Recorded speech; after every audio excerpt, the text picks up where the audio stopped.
I think Saturday evening. I think Saturday, was it Saturday?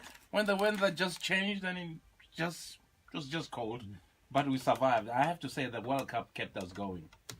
To such an extent we forgot about so many things.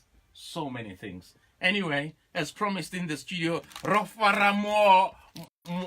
What did I say? A banana is invented. Muvango. No. No. I forgot. I forgot what a banana is. Dude, how crazy is that? Age. Banana. That's to get banana. I forgot what a banana is in Venda. Shal, what's a banana? You're holding on to the land. You don't know what a banana is in Venda. Probably bats. Momva, sorry, Momva. It's not bats. No, Momva. Miomva. Momva. No. Anything, you just add z. For Swati, you just add z. Yeah. If you speak Swati. In Zulu, where man? My. Yeah, Momva, man. That's a banana. That's your name in Ganga Venda. Momva. Yeah, Momva. I must remember that. Miomva. Miomva. Avocado. When vendors made avocado. How come? Mavacada. The mavacada. Mtanga. Avocado. Venda people should be one of the richest nations or via VBS. No, let's not go to VBS. I was gonna say from selling our own bank. All those fruits and we've got our own bank that they have because they supply not just South Africa, the continent. Yeah, but Venda is the best. Yeah, but Venda is part of South Africa, so but we do supply. Yeah, the Venda people. I think we should. I think listen. The only disadvantage is that I think when you're in Limpopo and you buy avocados, they sell them for peanuts. I know. I've bought last year. I think was it last year April when I went to Mabiru's brother's birthday and I came back and I bought everything. Yeah. Because those mamas were standing there and you stop for one and they all come to you. Yeah. And you know the funny thing about those mamas, most of them their kids don't want to work, their sons. So the currently 60-year-old who still lives with his mom. When you say, dude, what do you do for a living? I'm helping my mother to pack the avocados. They don't want to leave, dude. They don't want to leave Limpopo. They're just there, like, and those are people who live like my uncle Boots too. Those are people who live longer than us. Cause you know what? They don't stress. No, they have no stress. Rona, go get us. We come to Joburg, we stress, and with the age of 49, you have a heart attack. Those guys live forever. When you come, all they want is 20 rand to wash your car. But that's why we must live their life in Joburg. Hmm? So How is it possible? Acha, mango. I buy them there. If I go to Nelspruit, I buy mangoes, whatever are there. When you leave Nelspruit, they're on the side of the road. The Woolworth is like desperation. Only when you're desperate, and it's like, house on a choice, house on a store. So how are you, David? I'm old, Glenzo. David Gow. 14 April. And then does it affect your jokes? Just by maturity. And also I talk a lot more about my kids or my wife and kids. Is it because you're no longer in the streets? No, ish. Because I think that's a disadvantage. You know, even with hip hop artists, that's why after 2, 3 albums, then their albums flop because they forgot about the streets. They live in the suburbs. So luckily for me, my audience kind of matures with me, or most of it has.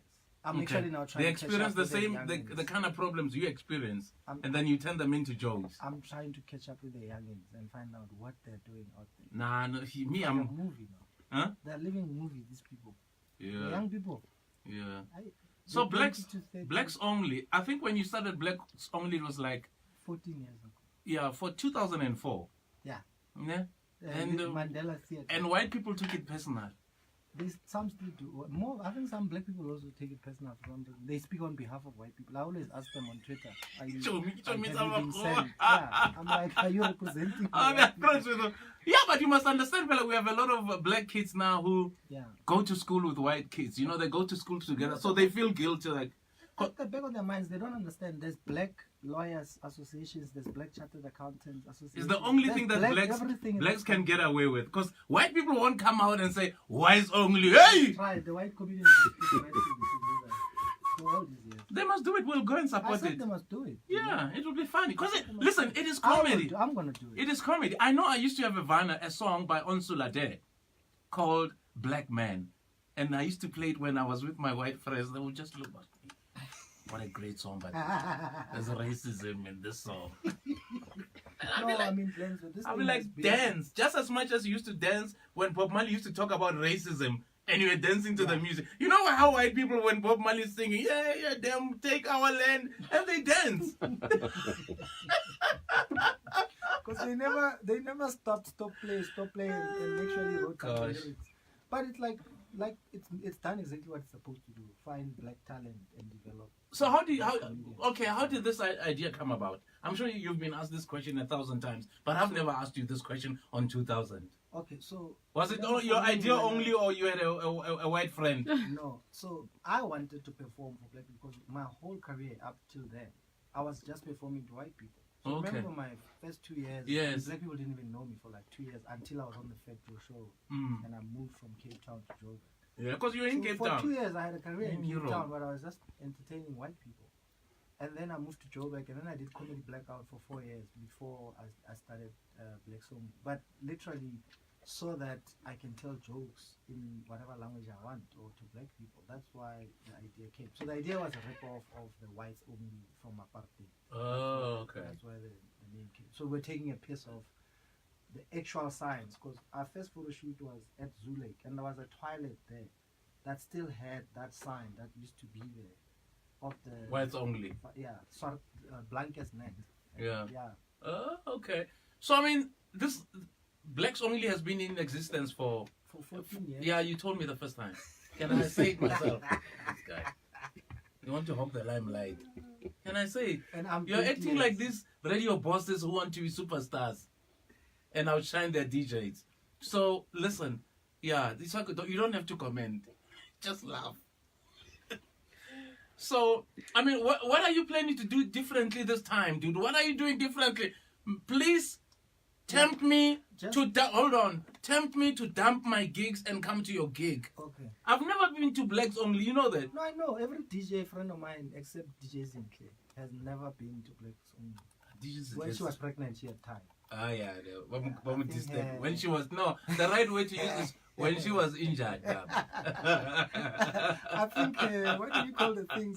The baby showers. I think a baby shower ended at one of the Blacks Only shows. So what are you doing different this time? Don't waste our time. Look, right. First of all, the venue is 4 times the size of our normal venue, so it is the biggest Blacks Even Only this stadium? comedy show. We're doing the Dome. Ah. The Dome, August 11th. That's the biggest comedy Blacks Only show we've done, that I've done. So it's like 4 times the normal size of our 3-4. That's huge, eh? Yeah. How the many biggest people? How many people are you hoping to get? The venue takes 13,000. Okay. I'm trying to sell out the dome. I'm not trying to fill it up. So I don't want to just fill it up. I want to sell as many tickets as possible. Okay. But in your head, you see how big your head is. For me, You probably have a number in that. You probably have a number. 12,000 would be nice. It's a beautiful number. 12,000 is a nice even number. And tickets?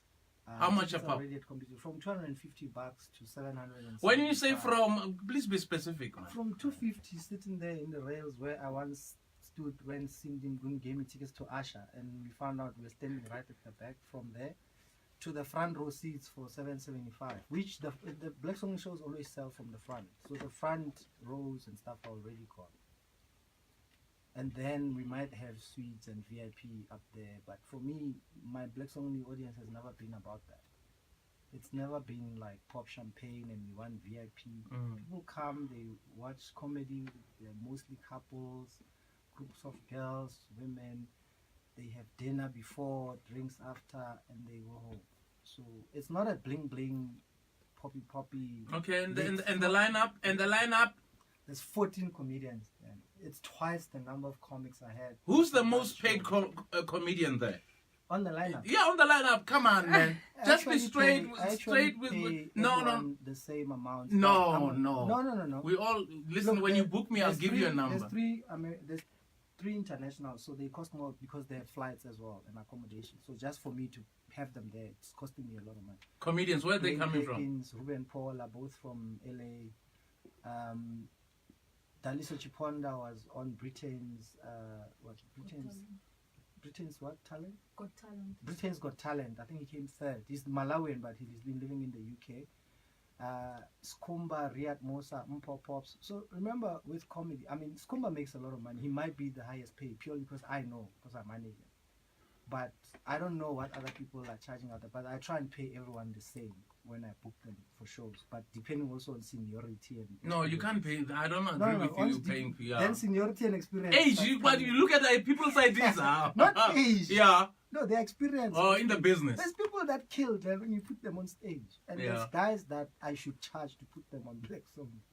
But I don't. I just put them on. There's guys that will arrive and be like, can I please do 5 minutes? And if I trust them, I'll let them on stage. I know, sometimes when you wake up in the morning, you're in your house and you plan to do a festival or something of this nature. It's so easy up until you start preparing and the ticket sales are slow, or on the day of the show to compute tickets. And on the day of the show, shop like a hard band. Like people just don't know. Like I've been to hospital from like a mild heart thing. It was more anxiety. Yeah. Last year. Well, what happened last year? I was just doing too many things. But the thing is, you'll have a show. I mean, the last show, so last year June, we had a show. I think June 3rd. So 3 weeks before, you check ticket sales like 198 tickets sold out of like 3,500 tickets. And then you get to the show is sold out. What happens between that day and on the date? I can't explain it. So, would you consider booking Trevor Noah is available, and if you can afford it? I won't afford him. Even if I had the money, I'd rather book a lot of developing or smaller comedians. So what do you mean? Okay, I know you say you can't afford him, but even if I had the money, I'd rather pay to a lot more. Okay. Thank you. I am saying to you, if he says, David, I've never done Blacks only. He comes from Black Song.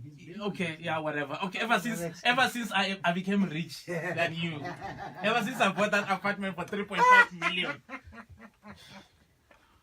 Yeah. Ever since I've been nominated for what? Yeah. So, but I'm willing to come. Yeah. And do you know what I mean? If he's willing to negotiate, well, he can't do it for free. At least you need to give him something. If he takes the similar fee that we pay everyone, then he's welcome. We just said. People haven't seen him. But we've just said. I'll put him on because people haven't seen him. No, but we've dealt with the salary already. Yeah. And you made it clear that you don't pay comedians the same amount of money. So why now suddenly I'll no? Put him on so he can have the opportunity to kind of come back to perform to black people. But he does perform for black people when he's in the country. Where? In South Africa. Okay. Let's look at the videos. Yeah, he does, but not as many. Okay, not as many. We do have white people and color people and Indian people at our shows, by the way. The show is primarily in English. Okay. So what is your message to the people who've never been to Blacks I'm looking forward to people that have never been to song, right? This would be the best ever one. So maybe what you can do is organize a couple of tickets for your listeners. Yeah. How that would be cool. Know they've never been? How would but David, you're trying to be smart. You'll test them. You just said to me, I'm sure there are people who've never been to your show and you would love for them to come. Yeah. So we'll make arrangements. I'm not gonna put you under pressure now to decide on the number of tickets. We don't have to do it today. No, okay? You tell me. No, I can't tell you. What the number of tickets that you give away for your listeners? No, you just give double, maybe 5 double. 5 double. That's a cheapie though. That's a cheap. It's about 20 rand. The ones that make them wanna buy next time. Yeah, exactly. 5 double tickets. The ones that will make them watch the show got the binoculars. The ones that will make them watch the show got the binoculars. What's your security saying? The publicist is trying to say something. What? Don't. For a Friday show. For a Friday show. What Friday show? Anyway, so Saturday. It's fine. Yeah. August 11th, and then we're doing Cape Town the Tuesday after. Yeah, it's fine. So we'll decide the ticket thing. You know. Thank you so much. Or fly to Cape Town on the Tuesday. Then. The following Tuesday, the 14th. Yeah, let me speak to Puleng. She's the boss here at the station. Yeah, maybe you can broadcast either on the day from there. I mean, I'm not gonna pay for the outside broadcast. Yeah, no, it's an opportunity for me to be an OBI. You're going to pay. Eh? It's an opportunity for all my DJ friends to come to one of my shows. It's on a Tuesday. Now, me doing an OB there, it's the money that you'll basically use for the budget for booking the dome and the comedians and the food. That's 1,000 and the parking there. So it's not gonna work. No. Lenzo, please come. I'm urging people. I've called almost everyone I know to say to them, buy tickets for everyone else. Like I've WhatsApp, SMS, and called almost. If I haven't called you yet, I'm still coming to call you. That's David Gao, ladies and gentlemen, of the Glen Super Drive. Go.